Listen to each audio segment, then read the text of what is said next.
Assalamualaikum warahmatullahi wabarakatuh. Anak-anak, ini adalah kisi-kisi tema 7 yang bagian 2-nya.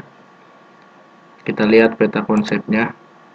Nah, di sini untuk tema 7 bagian 2, peta konsepnya ada 3 mata pelajaran. Ada IPA, IPS, dengan SPDP. Di mana IPA ini menjelaskan tentang hubungan ciri pubertas pada laki-laki dan perempuan. Ya, mungkin ini tidak jauh berbeda dengan yang kemarin, dengan tema 6 bagian 1 yang sudah dipost atau bagian 2.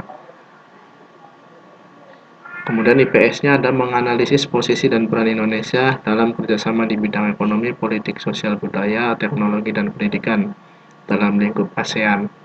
Jadi kerjasama Indonesia di lingkungan ASEAN sebagai anggota negara ASEAN.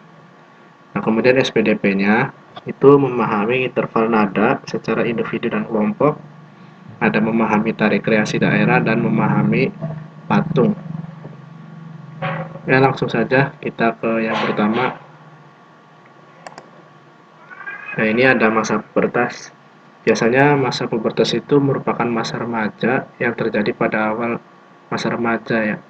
Jadi pubertas itu terjadi pada awal masa remaja ketika akan beranjak menjadi dewasa. Dalam masa pubertas, aktivitas kelenjar minyak dan kelenjar keringat meningkat. Ya, jadi kelenjar minyak dan kelenjar keringat ini meningkat, yang tadinya tidak pernah bau badan, akhirnya menjadi bau badan. Nah, itu karena pengaruh dari meningkatnya aktivitas kelenjar minyak dan kelenjar keringat pada tubuh. Akibatnya ada yang wajahnya yang mudah berjerawat, kemudian tubuhnya berbau kurang sedap. Nah, yang harus kita lakukan ketika memasuki masa remaja adalah selalu menjaga kebersihan kebersihan tubuh. Ya, dengan cara apa? Ya, dengan cara mandi yang rutin, pakai sabun, kemudian menggunakan minyak wangi kalau memang, atau deodoran kalau memang tubuh kita berbau kurang sedap. Nah, ketika memasuki masa pubertas, cara yang baik untuk bergaul atau mencari informasi dengan cara memilih buku atau tontonan yang sesuai dengan usia kita. Karena sudah pernah dijelaskan bahwa masa pubertas itu adalah masa-masa yang labil, masa-masa mencari jati diri. Bila mana kita salah bergaul atau salah mencari sumber informasi, maka kedepannya kita akan masuk ke jalan yang salah. Nah, seperti itu. Kemudian pada masa pubertas terjadi perubahan pada tubuh, baik pada laki-laki maupun perempuan. Nah, lalu sikap kita bagaimana cara menyikapi masa pubertas yang kita alami? Ya, jadi menyikapi masa pubertas itu seperti yang sudah pernah kita bahas, itu ada dengan cara mendekatkan diri kepada Tuhan Yang Maha Esa. Kemudian kita selalu berpikir positif, ya, baik kepada diri sendiri maupun kepada orang lain. Kemudian memilih sumber informasi berupa bacaan atau tontonan yang sesuai dengan usia kita. Dan selalu menjaga kebersihan kebersihan tubuh. Ya, kebersihan tubuh itu apa sih? Kebersihan itu bukan berarti hanya sekedar mandi, mandi, mandi, bukan seperti itu ya.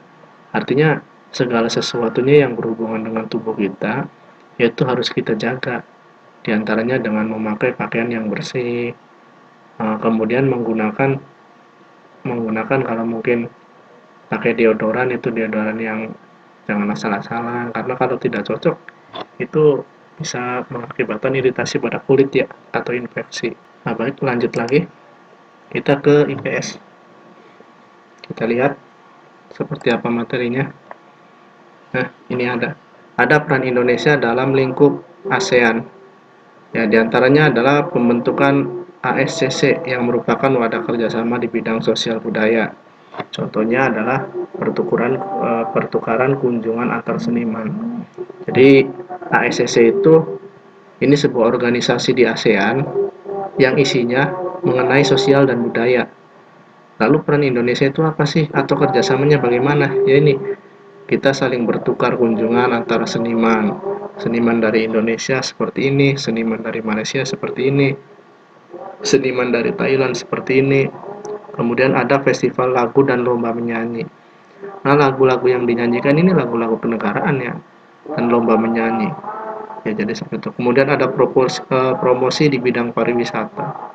Promosi itu ya menyampaikan bahwa ini bidang pariwisata Indonesia tuh ada seperti ini, tempat pariwisata di Thailand seperti ini, tempat pariwisata di Kamboja seperti ini.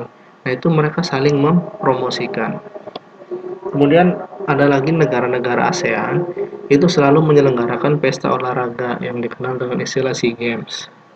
SEA Games yang diadakan setiap 2 tahun. Nah, ini terakhir kali diadakan yaitu di negara Vietnam pada tahun 2021, ini tahun kemarin. Negara anggota ASEAN itu terdiri dari Indonesia, Malaysia, Singapura, Thailand, Filipina, Laos, Kamboja, Vietnam, Myanmar, dan Brunei Darussalam.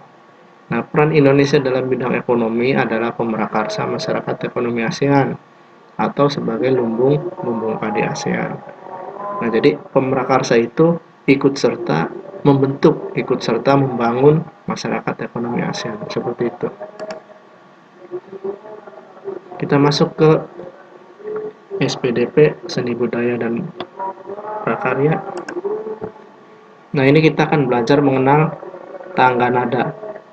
Ya, ini tangga nada, ada tangga nada diatonis mayor dan tangga nada diatonis minor. Kalau dia tangga nada diatonis mayor, ciri-cirinya memiliki interval 1 1 setengah, 1 1 1 dan setengah. Tapi kalau tangga nada diatonis minor, dia memiliki interval 1 setengah, 1 1 1 setengah, 1. Ya, jadi setengahnya itu ada yang di belakangnya itu sebelum 1 dengan di depannya setelah 1, yaitu cirinya. Kalau kita membedakan. Jadi kalau mayor itu 1 1 setengah, 1 1 1 setengah. Tapi kalau minor 1 setengah dulu, 1 1 1 nadanya setengah lagi kemudian 1. Nah, ini ciri-ciri lain adalah lagu yang bernada diatonis mayor adalah bersifat gembira. Jadi kalau yang bernada diatonis mayor ini lagunya bersifat gembira. Bersifat gembira diawali dengan nada do, sol, mi, dan diakhiri dengan nada do. Bersifat gembira, bersifat bersemangat. Ini contoh lagunya ada Halo Halo Bandung, ada apa lagi? Ada Garuda Pancasila. Nah, ini adalah bersifat gembira. Sedangkan kalau ciri-ciri lagu bernada diatonis minor adalah lagunya bersifat sedih, kurang bersemangat. Nada diawali dan diakhiri nada la. Terkadang diawali dengan nada mi. Nah, jadi kalau ini nadanya bisa di awal dan di akhir dari mulai nada la. Jadi di awalnya nada la, di akhirnya juga bisa nada la. Tapi kadang-kadang ada yang diawali dengan nada mi, tapi tetap diakhiri dengan nada la. Ini ciri-ciri lagu yang bernada diatonis minor atau yang bernada nada sedih itu ada syukur, ada gugur bunga. Ya, itu lagu-lagu yang sedih ya, bersifat sedih.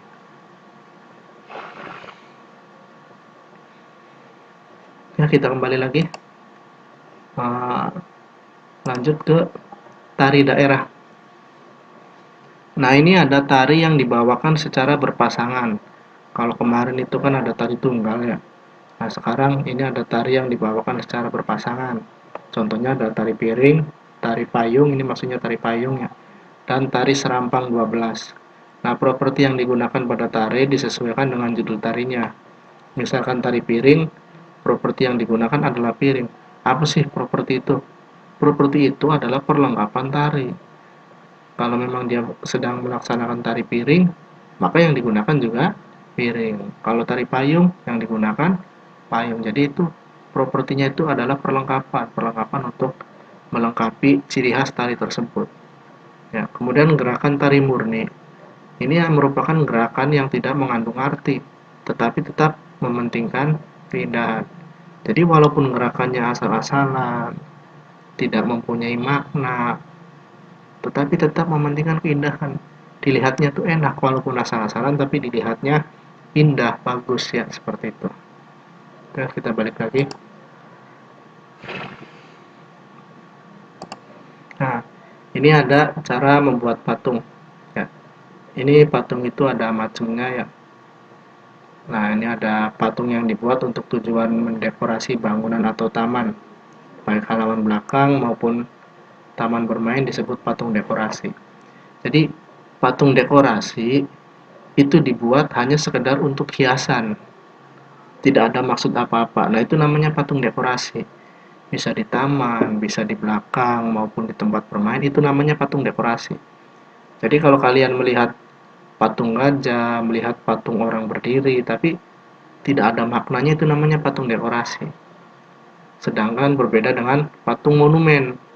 Patung monumen itu dibuat untuk mengenang atau memperingati peristiwa bersejarah dan peristiwa atau jasa pahlawan di masa lalu. Nah, kalau patung monumen, ini biasanya patung-patung yang mengingatkan suatu kejadian. Contoh, misalkan eh, kejadian tsunami di Aceh itu tahun 2004, itu dibuatkan monumennya, dibuat patungnya. Patungnya tidak berupa manusia, mungkin hanya sebatas gundukan atau apa, tapi di dalamnya itu tujuannya dibuat untuk mengenang suatu kejadian atau peristiwa. Atau ada misalkan yang pernah pergi ke makam pahlawan, mungkin ada patung Pak Karno atau Bung Hatta atau patung jenderal-jenderal yang lainnya. Itu karena dibuat sebagai atas dasar mengenang jasa para para pahlawan. Makanya dinamakan patung patung monumen. Kalau patung dekorasi itu dibuat tidak ada unsur apa-apa, tidak ada maksud apa-apa. Jadi seperti itu. Nah, ini salah satu contoh bahan untuk membuat patung, yaitu adalah dengan menggunakan bubur kertas. Ya, jadi membuat patung itu tidak mesti dengan semen atau dengan pasir atau dengan tanah, itu bisa juga dengan menggunakan bubur kertas. Caranya bagaimana? Caranya dengan mengumpulkan kertas koran atau kertas bekas, ya, setelah itu direndam, dicampur dengan tepung kanji, gunakan kawat kasa sebagai tulangnya, tang untuk memotong kawat, dan gunting untuk keperluan lainnya, serta campuran dengan air secukupnya. Nah, ini adalah proses membuat patung yang terbuat dari koran bekas atau dari kertas. Ya, mungkin ini saja sekilas tentang penjelasan untuk tema 7 bagian 2. Semoga apa yang sudah Pak Haji sampaikan dapat dipahami. Akhir kata, Assalamualaikum warahmatullahi wabarakatuh.